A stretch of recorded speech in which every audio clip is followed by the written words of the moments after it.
อันนี้ก็กิจกรรมผู้แทนนักเรียนม.ปลายและครูคือไปแล้วเนี่ยก่อนไปก็มาอบรมกันอย่างนี้นะแต่ว่าไปแล้วก็รับสั่งว่าน่าจะมาสร้างประโยชน์ให้กับคนที่เขาไม่มีโอกาสจะไปด้วยเหตุนี้พวกผู้แทนได้เข้ามารายงานผลแก่คณะกรรมการนะครับที่กระทรวงวิทยาศาสตร์แล้วก็พยายามเผยแพร่โดยให้สัมภาษณ์หนังสือพิมพ์หรือว่าไปอันนี้วรดาจากมหิดลวิทยานุสรณ์นะครับก็ไปให้สัมภาษณ์กับหนังสือพิมพ์คมชัดลึกซึ่งผมว่าดีเพื่อจะให้คนอื่นได้อ่านว่าคืออะไรนะครับแล้วก็มีครูที่จากกาฬสินธุ์นะทำคราวแชมเบอร์แล้วก็ได้กราบทูลให้ส่งทอดพระเนตรที่กรุงเทพอันนี้ก็ถือว่าเป็นความก้าวหน้าแล้วนี้น่าสนใจมากก็คือหวังว่ายังไม่ได้เช็คเขาบอกว่าเด็กที่มหิดลวิทยานุสรณ์เนี่ยสนใจที่จะไปตั้งหน่วยงานทำคอมพิวเตอร์ซิมูเลชันที่โรงเรียนมหิดลวิทยานุสรณ์เองเลยโดยร่วมมือกับจุฬาถ้าทำได้ก็ดีมันก็แสดงว่าฟิสิกส์ของเราเริ่มกระจายลงไปในระดับ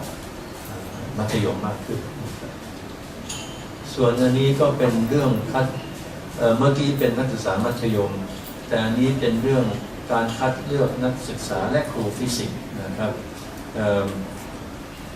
เราก็จะเลือกนักศึกษา2 คนตอนนี้มีร่วมไปแล้ว6 รุ่น 26 คนนะฮะนี่ก็เป็นรายชื่ออันนี้เป็นครูนะครับปี 1ก็มีครู2 ท่านแล้วก็มีที่ปี 58มีนักศึกษา3 คนนะฮะมีทั้งโททั้งตรีเดิมก็เป็นฟิสิกส์อย่างเดียวตอนหลังเราขยายไปวิศวกรรมคอมพิวเตอร์ด้วยเนื่องจากว่าเราทำGrid Computing หรือ National Design ครับขยับแข่งกันนะครับอันนี้ก็เช่นกันพอกลับมาแล้วก็ต้องมารายงานคณะกรรมการแล้วก็จะต้องไปภายหลังการเดินทางแล้วนะฮะรายงานคณะอนุกรรมการเสร็จ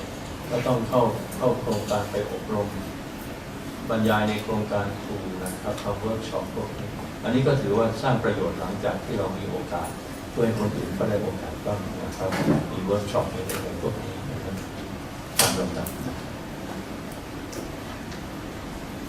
อันนี้ก็คล้ายๆที่เรามาวันนี้นะฮะคือเป็นเรื่องการอบรมก่อนเดินทางมีกิจกรรมมันมี2 กิจกรรมนะมีอนุภาคน้อยกับอีกอันหนึ่งจะเห็นว่าตอนอบรมเนี่ยอันนี้จัดที่จุฬานะครับแล้วก็มีการความรู้เรื่อง High Performance Computing ด้วยนะครับ High Performance Computing เพราะเราจะต้องคนบางคนจะไปอบรมทางด้านคอมพิวเตอร์อันนี้ก็เป็นเด็กปี 59นะครับก็ที่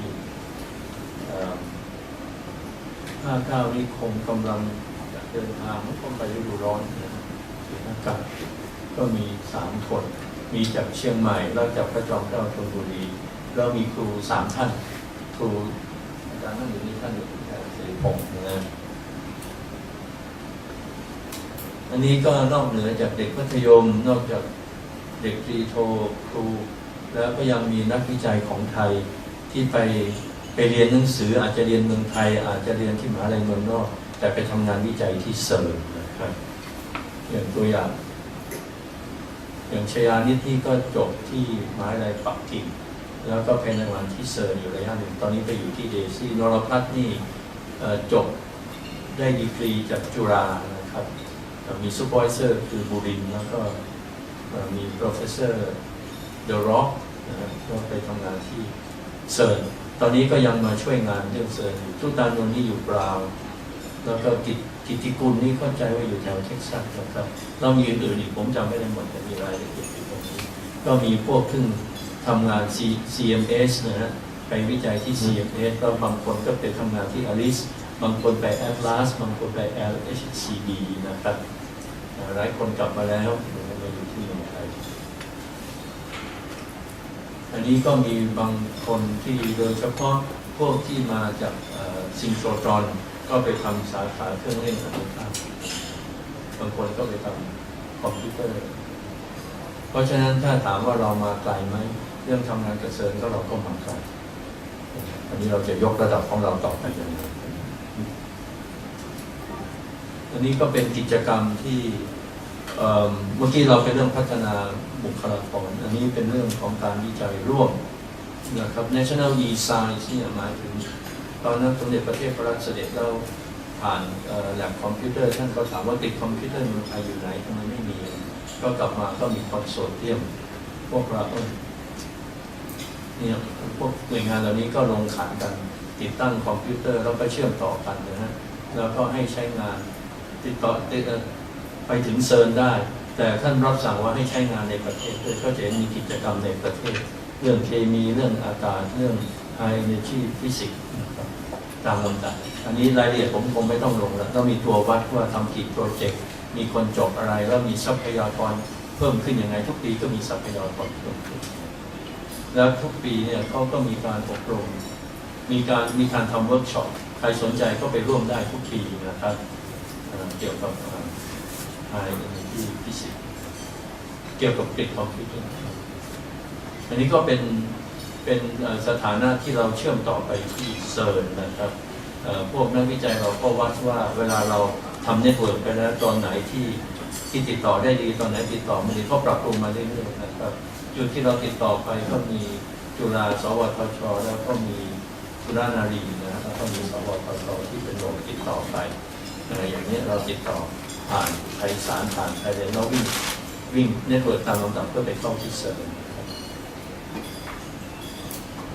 อันนี้ก็เป็นตัวอย่างผมไม่ลงลึกว่านักวิจัยไทยก็ใช้เป็นคอมพิวติ้งหรือ National E-Science ในการทำวิจัยถ้าเราไม่มีเขาก็วิจัยต่อไม่ได้นะครับอันนี้ก็ของมอขอนแก่นอันนี้ก็จอมเกล้าราชกระบังอันนี้ของ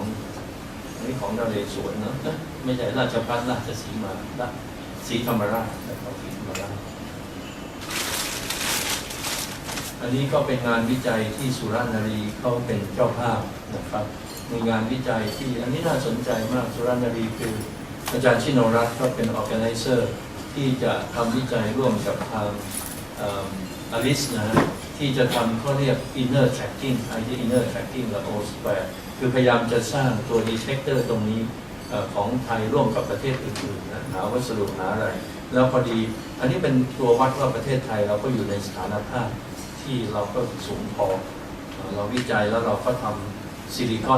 นนี่เราฟาบริเคตได้โดย Nectec มีโรงงานมีแลบวิจัยทำซิลิคอนฟาบริเคชันนั้นอยู่ที่บางน้ำเปรี้ยวทุกวันก็ทำงานอยู่ทุกวันเราก็มีความสามารถที่จะฟาบริเคตซิลิคอนได้นะครับแล้วก็มีหลายหน่วยมาร่วมมี O Square นี่นอกจากจะทำซิลิคอนตรงนี้แล้วมันจะต้องเวลาตรวจตรงนี้เป็นจุดที่โปรตอนชนกันนะแล้วตรงนี้เป็นดีเทคเตอร์นี่เป็นดีเทคเตอร์หมดเลยแล้วก็พอตรวจพอเสร็จก็ต้องส่งเข้าไปในคอมพิวเตอร์การส่งเข้าไปในคอมพิวเตอร์เนี่ยทีมทำคอมพิวเตอร์เขาก็จะช่วยดูซอฟต์แวร์ว่าอะไรควรจะส่งไปเก็บไม่ส่งไปเก็บข้อมูลเยอะแยะไปหมดเพราะนั้นจะไม่มีประโยชน์อันนี้ก็เป็นทีมที่ทำงาน ITS กับ O Square นะครับว่าประเทศว่ามหาวิทยาลัยไหนใครทำหัวข้ออะไรทำก้าวหน้ากี่เปอร์เซ็นต์แหล่งทุนมาจากไหนทำเปเปอร์ยังไงมีนักศึกษาและมีตัววัดหมดอันนี้ถวายรายงานทุกปีนะครับแล้วก็มหาวิทยาลัยสุราษฎร์ธานีพระจอมเกล้าธนบุรีอันนี้ของ Nectec เข้าทีเมทแล้วก็ซิงโครตรอนแล้วก็ไปประชุมร่วมกันทั้งในประเทศไทยอันนี้ก็ชิโนรัตน์ที่ผมพูดถึงนะเป็นหัวหน้าทีมนะจะสังเกตว่ามีอันนี้สุราษฎร์ธานีทำอะไรซิงโครตรอนทำอะไรแล้วอันนี้ก็บอกว่า Nectec ทีเมท Nectec ทำอะไรอาจารย์ธีรณีที่พระจอมเกล้าธนบุรีทำอะไรนะครับอันนี้ก็สรุปว่านอกเหนือจากสุราษฎร์ธานีในเมืองไทยแล้วก็ยังไปประชุม ITS ที่ทำกันทั่วโลกไปประชุมกับหลายๆประเทศนะครับแล้วอันนี้ของจุฬากิจกรรมของจุฬาก็ที่ทำกับ CMS นะครับก็มีการทำเปเปอร์ปิดปริญญาโทเอกก็มีกิตติกุลแล้วก็มีดร.ซิงนะร่วมงานอยู่ที่นั่นอันนี้เป็นภาพที่ท่านเสด็จที่ญี่ปุ่นนะครับซึ่งเขาถวายอุปกรณ์มาให้อันนี้ก็เป็นสรุปนะครับผมไม่ต้องลงลึกว่าสรุปเป็นยังไงได้ยังไงโอเคจบนะ